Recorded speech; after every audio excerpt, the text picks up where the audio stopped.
Ayan po, magandang hapon po sa bawat isa po sa atin.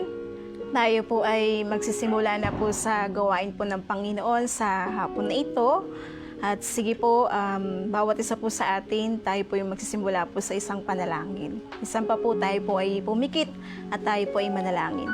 Ama, sa pangalan ni Jesus o Diyos, tinataas po namin sa inyo ang hapon na ito. Patuloy, Panginoon, na samahan mo kami. Saan man naroroon ng mga anak mo sa hapon na ito, patuloy, Panginoon, kausapin mo kami, maging paalala, encouragement sa amin yung mga salita na marinig po namin sa hapon na ito. Salamat po, Ama, sa pangalan ni Jesus. Amen. Ayan po, minsan pa po magandang hapon po muli sa bawat isa po sa atin. At ayun po, meron po tayong bagong topic po sa hapon na ito. Ang topic po natin, ito po, the humble exalted by God. Ito po yung sinasabi po na ang mapagpakumbaba ay ang Diyos ang nagtataas o ang mapagpakumbaba ay tinataas ng Diyos. Pag po kasi sinabing mapagpakumbaba, alam niyo po, ito yung isa sa pinakamagandang ingredients ng isang Kristiyano. Amen po. Napakahalaga po ng kababang. Ito po yung kwento patungkol po kay Joseph. At alam po natin na yung background po ni Joseph, amen po. Sino po ba si Joseph? Si Jose o si Joseph, siya po yung anak ni Jacob at may mga kapatid po siya. At mababasa po natin sa Genesis yung naging buhay po ni Joseph o ni Jose. Amen po, na mababasa po natin na hindi po naging madali yung buhay po ni Jose. Amen. Ano bang trabaho ni Jose? Siya po ay nagpapastol ng hayop. Amen po. At dumating po sa point na si Joseph po ay binenta ng mga kapatid niya kung ano yung panaginip ng paraon. At nabalitaan po ng paraon na merong kakayan ng makapagpaliwanag si Joseph. Mababasa po natin dito yung sa Genesis 41, verse 1 to 44. Amen po.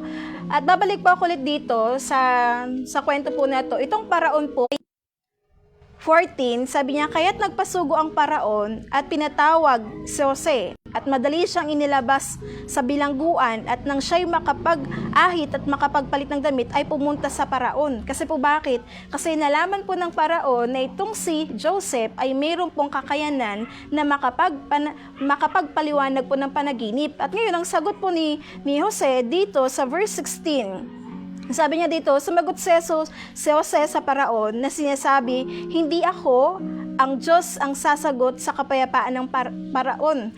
Ayan, sabi niya po dito, mismong si Joseph po ang nagsabi, nang sabi niya gano'n, dahil na nga po nabalitaan po na paraon na si Joseph po ay may kakayanang makapagpaliwanag ng panaginip. Alam niyo po ano pong sabi ni Joseph? Makikita po natin yung kababaan po dito ni Joseph. Ano bang sinabi niya? Diba, alam ng mga tao na si Joseph po ay may kakayanan po na makapagpaliwanag. Pero nung time na tinawag siya, sinabi ng paraon, sino ba yung paraon? Ang yung paraon po na to sa lugar po ng Egypto ay makapangyarihan po siya. At ngayon, tatawag siya ng isang mababang uring tao. At ngayon, ang sabi po ni Joseph kay paraon, sabi niya, hindi po ako yun. Amen? Sabi niya, hindi po ako yung nagpapaliwanag. Ang sagot ni Joseph, ang Diyos. Minsan po sa buhay po natin, kapag napuri ka, minsan may dumarating naman po sa point na ganun di ba? Sa buhay po natin, may mga tao na napupuri tayo sa mga ginagawa natin, sa kakayanan natin, sa talento natin. Minsan nagagalingan yung mga tao, nagagandahan sa'yo, napupuri ka. Pero alam niyo po, nung pong magandang ugali po ni Joseph, nung napuri siya ng paraon, uy, ang galing mo palang magpaliwanag, kaya mo palang ipaliwanag yung isang panaginip, kahit hindi ikwento sa'yo, alam mo kung ano yung napanaginipan ng tao. Pero nung sagot po ni Joseph, ang sagot ni Joseph, hindi po ako yung papaliwanag, kundi ang Diyos. Diba, makikita po natin yung kababaan niya, na kung saan sabi niya, ang Diyos po ang nagpapaliwanag. Kaya kung dumating man po sa point na tayo po ay napuri, always po, ang reply po natin, o yung attitude po natin bilang isang mababang Kristiyano, glory to God. Hindi po yung glory to me. Amen po. Oy, oo po, magaling po talaga ako. Ay, kaya ko po talaga, sanay po talaga ako dyan, talented po talaga ako. Hindi po. Kasi ang pinag-aaralan po sa atin dito, sabi po dito yung kung paano maging mababa. At ang isang magandang example po na pinakita ni Joseph, nasa kabila na binigyan siya ng Diyos ng talento, sa kabila binigyan siya ng Diyos ng gift, Kaya nga tawag sa kanya, Joseph the Dreamer. Amen po, kasi mapananaginipin siya at kaya niyang ipaliwanag yung panaginip. Alam niyo po, sa kabila ng lahat, napupuri siya ng paraon. Ang sabi niya, hindi po ako yun, kundi ang Diyos. Dapat ganun yung attitude natin, na kapag napuri ka, ay sa Diyos po ang lahat ng kapurihan. Amen po, hindi yung, ay, simpleng bagay lang po, maliit na bagay lang po yan, kaya lang po yan, hindi po ganun. At paiksin po natin yung kwento, amen po. Ano po nangyari? In short po, yung panaginip po ng paraon na kung saan balisang-balisa yung paraon kasi wala nga po makapagpaliwanag. Si Joseph po na ipaliwanag niya yun. Naging klaro po doon sa paraon na magkakaroon ng tagtuyot, magkakaroon ng sagana sa loob ng ilang taon. At alam niyo po, dahilan sa natuwa yung paraon. Amen po. Imagine niyo po mula doon sa isang tagapastol lang, doon sa pinagkaisa ng magkakapatid na ibenta, patayin, inakusahan ng maling paratang. Alam niyo po, dahil lang sa kababaan po ni Joseph, nag-stay siya doon sa kababaan. Anong ginawa ng Diyos? Nakita dito, ang sabi po dito, pre-remote po siya ng Diyos, inangat po siya ng Diyos, itinaas siya ng Diyos. Amen. Ano po bang nangyari? Ano po bang promotion yung natanggap po ni Joseph? Si Joseph po, dahil sa nagustuhan po siya ng paraon, ginawa po siyang tagapamahala ng buong lupain ng Egypto. Imagine niyo po yun, no? Siya yung hawak, siya yung mamamahala. Kung mapapansin po natin, gano'n na lang ang Lord ang mag-promote, gano'n na lang ang Diyos ang magtaas sa isang tao, kawag nakitaan kanya ng kababaang loob. Kasi hindi po tinitignan ng Diyos yung pagiging mataas natin kundi tinitignan ng Lord yung kung paano tayo maging mababa, kung paano tayo maging humble. The more na ikaw ay napopromote, the more na ikaw ay sabihin po natin na nakikitaan ka ng talento, namamangha sa iyo yung tao, nagagalingan sa iyo yung tao, pero ikaw, ang heart mo pa din na glory to God, sa Diyos po ang lahat ng kapurihan. Amen po. Makikita po natin dito kung paano sinamahan ng Diyos yung isang taong mababa ang loob. Kasi po bakit? Hindi mo kailangang itaas yung sarili mo. Bakit po? Kasi pag nakikita ng Diyos, yung puso mo, yung pagiging mababa mo, mismong ang Diyos ang magtataas sa'yo. Hindi mo kailangan i-broadcast kung anong magandang ginagawa mo. Bakit? Hayaan mo ang Diyos ang mag-broadcast ng bagay na ginagawa mo. Bakit? Kasi ang Diyos ang magtataas sa atin. Hindi natin trabaho na tayo mismo ang magbubuhat ng sarili natin. Amen po. Kaya sabi po dito, nakita ng mga tao, nakita ng paraon kung paano siya sinasamahan ng Diyos. At sabi niya, nakita ko kung paano kabigyan ng Diyos ng karunungan. Nakita ko kung paano kasamahan ng Diyos. Kaya sabi niya, paraon, di ba naghanap po siya dito ng kung sino yung mamamahala. Hindi na siya naghanap, nakita niya lang sa Joseph. Sabi niya, alam ko sinasamahan ka ng Diyos. Amen po. At pangalawa po dito, na kung saan makikita po natin na tinaas sila ng Diyos. Pangalawa, si David. Basa po natin ito sa 1 Samuel chapter 18. Ayan, si David po, siya po yung anak po ni anak po siya ni Jesse, amen po. At siya po ang trabaho po din niya ay taga-pastol ng tupa, amen po. At kilala natin si David, siya yung tumalo kay Goliath. So simpleng tao lang po siya. Pero alam niyo po, dito po sa kwento na to, dito po nagsimula yung ito po yung panahon po ni Haring Saul. Amen po. At dito po sa 1 Samuel chapter 18 po, dito nagsimula yung inis. Ayan, sino pong naiinis? Ayan. Dito nagsimula yung galit at yung selos ni Saul kay David. Bakit po? Kasi mababasa po natin doon sa 1 Samuel chapter 18. Nasabi doon sa isang awitin, ayan, i-emphasize na lang po natin. Sabi niya doon sa isang awitin, sabi niya gano'n, si Saul, ang napatay lang sa labanan ay libo-libo. Samantalang si David, ang napatay niya, 10,000. Alam niyo po, doon po nag-start yung inis ni Saul. Kasi bakit? Ayaw niyang nalalamangan siya. Ayaw niya yung may nakakahigit sa kanya. Ayaw niyang mayroong mas mataas sa kanya. Ayaw niyang nalalamangan siya, amin po ba? Ayaw niya yung naaaragabyado siya. Kaya doon po nag-start, nung time na maraming napatay si David, doon po nag-start yung inis, yung galit, yung selos niya kay David. Kaya ang nangyari po dito sa kwento po na yun, sa 1 Samuel chapter 18 po, alam niyo po, doon siya nagplano na patayin, pabaksakin, amen po, to the point na gusto niyang ipakasal yung anak niya kay David para saan? Para mapabaksak, para mapapaslang. Pero dahil lang sa katalinuhan na binigay sa kanya ng Diyos, kanino? Kay David. Alam niyo po, hindi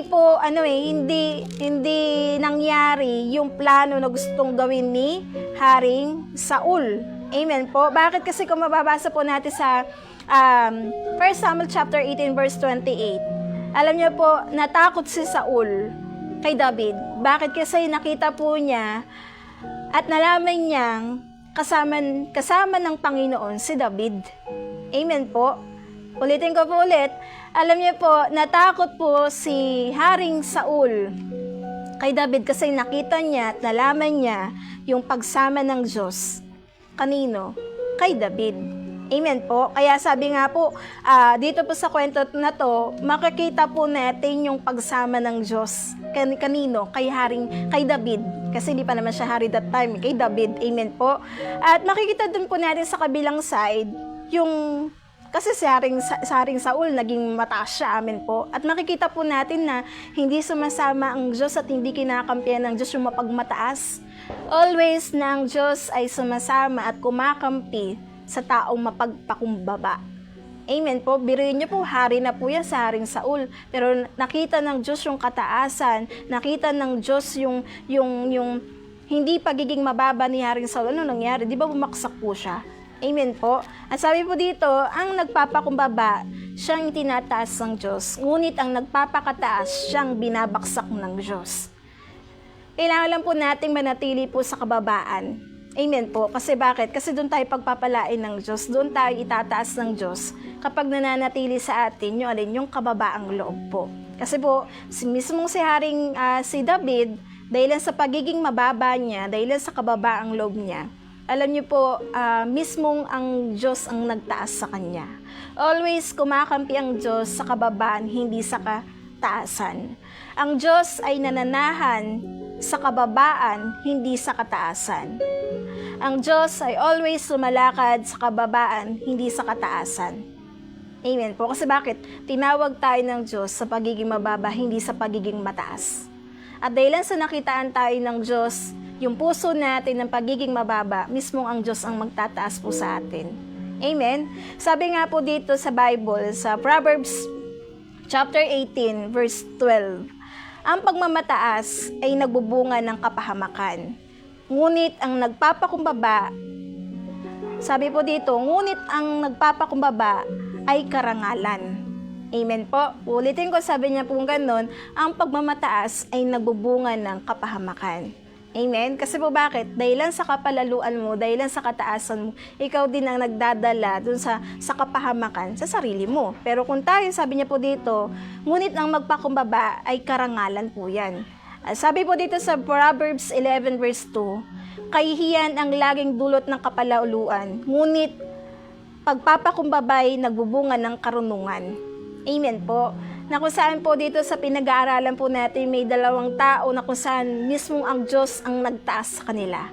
At sa buhay po natin, dumating po sa time sa pagiging Kristiyano natin, sa paglilingkod natin sa Panginoon, alam niyo po kailangan pairalin po natin yung kababaan. Kasi kung si Haring Saul nga po, hindi na nakita ng Diyos yung kababaan, kundi yung pagiganti. Ang nakita ng Diyos kay Haring Saul, yung pagmamalupit, yung selos, yung galit. Ano po nangyari? Di ba sabi nga po dito, umalis ang Diyos sa kanya. Kaya kung tayo po, mag-stay tayo sa naglilingkod tayo sa Diyos, pero meron tayong hinanakit sa kapwa po natin. Sabi po dito, hindi tayo sasamahan ng Diyos. Kasi bakit sa Haring Saul, hindi siya sinamahan ng Panginoon, di ba? Inalisan siya. Pero ito po, ang Diyos, kumakampi siya doon lagi sa mababa lang. Amen? Kaya sa bawat isa po sa atin, tulad ng itinuturo po sa atin ng salita ng Diyos, ng Biblia, nang sabi niya, dapat tayo ay marunong magpagpakumbaba. Amen? Lalo na po sa paglilingkod natin, sa pag-ministry po natin, kapag napopromote po tayo, ang lagi ko pong naririnig na binibili ng mga pastor po natin, stay humble lang. Amen po. At bago ituro yan sa atin ng mga pastor, ang unang nagtuturo sa atin walang iba kundi ang salita ng Diyos. Mismo ang Diyos ang nagsasabi sa atin na kailangan nating lumakad sa kababaan. Amen po. At alam ng Diyos kung sinong itataas niya. Kasi bakit? Nakadepende po yun sa sa action natin, sa performance natin, sa attitude natin, at yung pagsunod po natin. Amen po ba? At ito po, sa bawat isa po sa atin, isang encouragement po sa bawat isa. Sabi nga po dito sa pinag-aaralan po natin, ang nagpapakumbaba, siyang itinataas ng Diyos. Pero ang nagpapakataas, siyang binababa ng Panginoon. Kaya sa bawat isa po, mas maganda po na mas pairalin natin yung pagiging mababa po. Kung sa palagay mo, naapakan ka, sa palagay mo, down na down ka, ito po, ang Diyos ang nakakakita. Ang Diyos ang nakakaalam ng puso natin. Pagdating sa paglilingkod natin, pagdating sa relasyon natin sa Kanya, kailangan pairalin lang po natin yung pagiging mababa. Amen po. Maraming klase po at maraming bagay, maraming sitwasyon na pwede nating ipakita yung kababaang loob. Amen po. Hayaan natin na ang Lord ang magtaas po sa atin. Pero panatilihin lang natin yung lumakad tayo sa kalooban ng Panginoon, sa utos niya, sa salita niya. Amen po. At ito po, ang Diyos ang nakakakita po sa lahat ng bagay na ginagawa natin. Amen? Kaya ang Diyos po natin makatarungan siya. Amen? So nakikita niya lahat ng bagay na ginagawa po natin. Hayaan mo ang Diyos ang magtayo sa'yo. Maaring nandiyan ka ngayon sa ibaba ka. Pero stay mo lang yung pagiging mababa mo, pagiging humble mo. Kasi bakit? Dating yung panahon na mismo ang Diyos din ang magtataas po sa atin. Amen? Hindi natin obligasyon, hindi natin trabaho yung tayo mismo magtataas ng sarili natin. Hindi. Hayaan mo ang Diyos ang magtaas sa sarili mo. Amen? Hindi ikaw. Hindi natin trabaho ang magbuhat ng sariling bangko para ipakita na, ay, ako, totoong paglilingkod ko. Ay, bukal sa kalooban kong pagbibigay. Ay, ito ako, maayos ang paglilingkod. Hindi. Kasi po bakit? Kahit hindi ka magsalita, tahimik ka man sa paglilingkod mo, kumikilos ka na hindi alam ng tao, naglilingkod ka ng hindi nakikita ng tao, alam niyo po, ang Diyos nakikita niya yun. At ang Diyos alam niya kung paano niya bibigyan ng karangalan ng isang anak niya. Alam niya kung paano niya bibigyan ng karangalan, rewardan, itataas yung mga lingkod niya na nagpapatuloy sa bawat isa. Bakit? Ulitin ko po, ang Diyos ang nakakaalam ng puso natin, hindi ang tao. Oo, sige, sabihin natin, nag-start ka sa maliit na ministry, taga-punas, nag-start ka sa hatid sundo, alam ng Diyos yun eh. Kapag nag-stay ka doon, hindi ka agad naghanap, ay, bakit po ganito? Ito yung ministry ko, dapat nagtutugtog na ako sa harapan. Hindi eh. Amen po. Kung diyan ka nilagay ng Lord, mag-stay ka dyan. At darating yung time, nalasang ang Diyos, ilalagay ka niya doon sa, worth it ka doon sa bagay na yon. Amen po. At ulitin ko po ulit, depende yun doon sa heart natin, sa pagsunod po natin, sa action at performance po natin. Kasi po bakit? Si David at si Joseph po ay napagkatiwalaan at nakita ng Diyos yung kababaan nila pagdating sa paglilingkod. Hindi sila naghanap kaagad na, ito sabi ng Diyos, tinawag ako ng Panginoon, dapat ito ang ministry ko kaagad. Hindi. Kasi bakit? Pareho silang nag-aalaga, pareho silang nagpapastol. Amen po. Mula sa nagpapastol, hayop yung pinapastolan po nila. So, ibig sabihin, hindi maganda yung amoy nila kasi dumidikit yun sa kanila, dumidikit yun sa katawan ng tao. Amen po. Pero dahil lang sa kababaan, dahil lang sa pagsunod, hindi sila namili kung anong gusto nilang gawin, hindi sila namili kung anong gusto nilang ministry. Pero alam niyo po, sa kabila na yun ang dinanas nila, yun yung pinagdaanan nila, mas maganda pala yung plano ng Diyos sa kanila. Pero isang bagay po doon, yung heart nila, yung pagiging mababa. Amen po. So, yun lang naman po sa hapon na ito yung paalala po, reminder po sa ating lahat po, na stay humble lang at ang Diyos ang magtataas sa atin. Amen po. Yun lang naman po sa hapon na ito. Sige po, tayong lahat po ay yumuko at tayo po ay manalangin. Ama, sa pangalan ni Jesus, O Diyos, salamat Panginoon sa mga paalala mo sa amin sa hapon na ito. Gawin mong mababa lang ang bawat sa amin yung puso namin, Panginoon. Tulad ni Joseph, ni David, Panginoon, na pagkatiwalaan mo sila at nag-stay sila dun sa kababaan. Hayaan mo, Panginoon, na makita namin, Lord, sa mga bagay na tinuturo mo pa sa buhay ng bawat isa amin. Palalahanan mo kami, O God. Salamat po, Panginoon. sa lahat ng bagay na tinuturo mo. Maingat lang po namin na binibigay sa inyo ang kapurihan at pasasalamat sa hapong ito. Sa pangalan ni Jesus, Amen. Ayan po, magandang hapon po muli sa bawat isa po sa atin at mag-iingat po tayong lahat. God bless po. Bye-bye po.